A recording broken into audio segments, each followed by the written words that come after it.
नमस्कार। 8वें पे कमीशन को लेकर आजकल खूब बातें हो रही है ना। हर तरफ बस यही चर्चा है। सवाल भी कई हैं कि भाई ये आएगा कब, और सबसे जरूरी बात, सैलरी कितनी बढ़ेगी।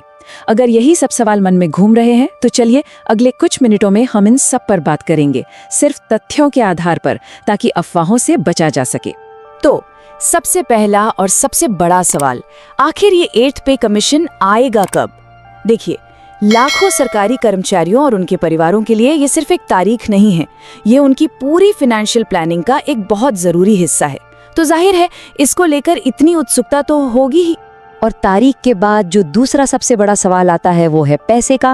भाई, पे कमीशन का मतलब ही है सैलरी में बदलाव, और इसका सीधा असर घर के बजट पर पड़ता है ना। तो चलिए इन्हीं दो बड़े सवालों की गहराई में चलते हैं और देखते हैं कि फैक्ट्स क्या हैं। लेकिन किसी भी नतीजे पर कूदने से पहले ये समझना जरूरी है कि ये पे कमीशन आखिर होता क्या है, ये काम कैसे करता है, मतलब इसकी बिल्कुल बेसिक बात को समझना बहुत जरूरी है। तो देखिए, आसान भाषा में कहें तो पे कमीशन सरकार की बनाई हुई एक कमेटी होती है। इसका बस एक ही बड़ा काम है, जो सेंट्रल गवर्नमेंट के कर्मचारी हैं उनकी सैलरी, उनके अलाउंस और पेंशन का जो अभी का स्ट्रक्चर है उसे रिव्यू करना, और फिर समय के हिसाब से उसमें क्या बदलाव होने चाहिए इसकी सिफारिश करना।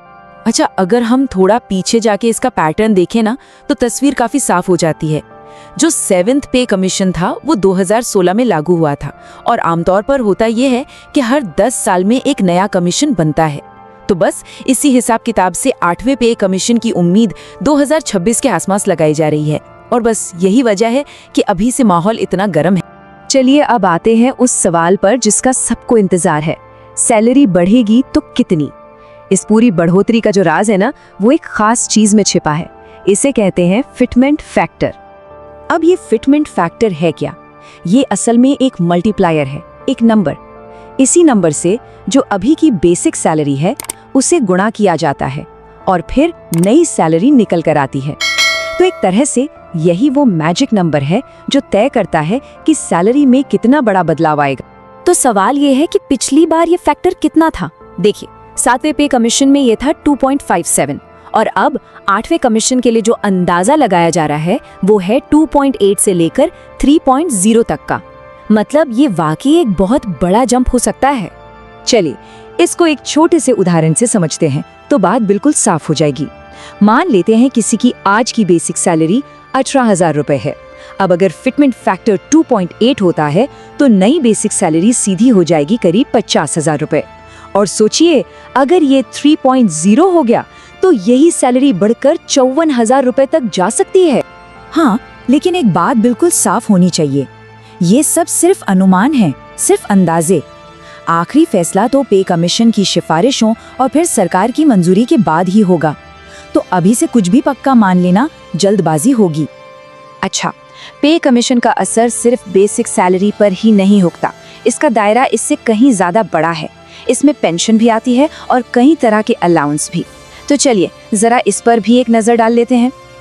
अक्सर होता यह है कि जब नया पे कमीशन आता है तो महंगाई भत्ता, जिसे डीए कहते हैं, उसे बेसिक सैलरी में ही मिला दिया जाता है।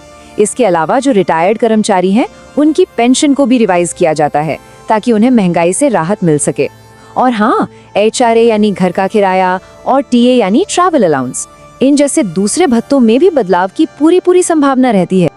अब आते हैं एक बहुत ही जरूरी हिस्से पर। देखिए, आज का जमाना इंटरनेट का है। यहाँ सही जानकारी तो मिलती है, लेकिन उसके साथ साथ अफवाहें भी जंगल की आग की तरह फैलती हैं। तो सच क्या है और अफवाह क्या है, इसके बीच का फर्क समझना बहुत जरूरी हो जाता है। व्हाट्सएप पर और सोशल मीडिया पर ऐसे मैसेज तो खूब देखे होंगे, सैलरी डबल होना कंफर्म, या लो जी नोटिफिकेशन आ गया। इस तरह के जो दावे होते हैं ना, इनका कोई आधार नहीं होता, ये सिर्फ कंफ्यूजन बढ़ाते हैं। तो फिर सच्चाई क्या है? सच्चाई ये है कि अभी तक सरकार की तरफ से कोई भी, मैं दोहरा रही हूँ, कोई भी ऑफिशियल अनाउंसमेंट नहीं हुआ है। जितनी भी बातें चल रही हैं वो या तो कर्मचारी यूनियनों की मांगे हैं या फिर एक्सपर्ट्स के अंदाजे। तो किसी भी खबर को कंफर्म कैसे माने? देखिए, सबसे पहला और पक्का सबूत होगा सरकार का जारी किया हुआ गजट नोटिफिकेशन। जब तक वो नहीं आता तब तक किसी भी खबर को फाइनल सच मानने की गलती नहीं करनी चाहिए। तो ठीक है, इतनी सारी जानकारी के बाद अब सवाल ये उठता है कि अभी क्या करना चाहिए। मतलब परेशान होने या बहुत ज्यादा एक्साइटेड होने के बजाय कुछ समझदारी भरे कदम उठाए जा सकते हैं। इसके लिए एक छोटा सा एक्शन प्लान हो सकता है। नंबर 1, सिर्फ ऑफिशियल और भरोसेमंद न्यूज सोर्स को ही फॉलो करें।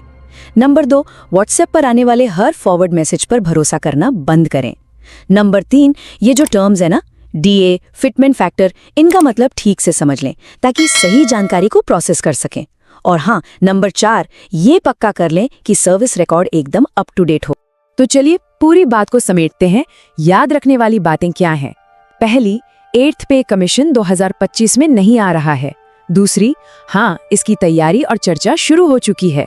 तीसरी, सैलरी में एक अच्छी खासी बढ़ोतरी हो सकती है, लेकिन ये फाइनल नहीं है। और चौथी और सबसे जरूरी बात, आखिरी फैसला सिर्फ और सिर्फ सरकार का होगा। और आखिर में एक सवाल सबके लिए सोचने के लिए, अगर सैलरी में उम्मीद के मुताबिक बढ़ोतरी होती है तो इससे फाइनेंशियल प्लानिंग पर क्या असर पड़ेगा, ये कैसे बदलेगी? इस पर सोचना भविष्य के लिए एक अच्छी तैयारी हो सकती है। हमारे साथ जुड़ने के लिए बहुत बहुत धन्यवाद।